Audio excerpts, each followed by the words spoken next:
కాకినాడ జిల్లాలో టీడీపీకి big shock తగిలింది. తెలుగుదేశం పార్టీకి యనమల కృష్ణుడు రాజీనామా చేశారు. తుని ఇన్ఛార్జ్ మార్పుతో యనమల సోదరుల మధ్య విభేదాలు నెలకొన్నాయి. గత 40 ఏళ్లుగా అన్న యనమలకు టీడీపీకి నమ్మకంగా ఉన్నారు కృష్ణుడు. తునిలో యనమల 6 సార్లు గెలవడానికి కీలక పాత్ర పోషించారు ఆయన.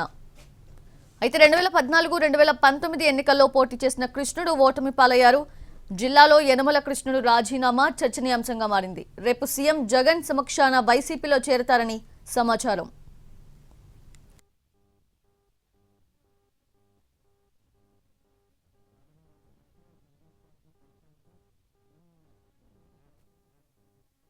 రెండు సంవత్సరాలు తెలుగుదేశం పార్టీలో కొనసాగుతూ ఈ రోజున తెలుగుదేశం పార్టీకి రాజీనామా చేయడం జరుగుతుంది. దీనికి అనేక కారణాలను మీ అందరూ తెలుసుకున్న విషయం. ఎందువల్లంటే తెలుగుదేశం పార్టీ నేషనల్ అధ్యక్షుడు చంద్రబాబు నాయుడు గారి దగ్గరికి వెళ్ళి నాకు పదవి కల్పిస్తానని హామీ ఇప్పించడం, మమ్మల్ని దూరం పెట్టాలనే దురుద్దేశంతో వాళ్ళ యొక్క ప్రయత్నం కొనసాగడం, మోసపూరితమైన రాజకీయాలకి మొదలగా తప్పలేదు.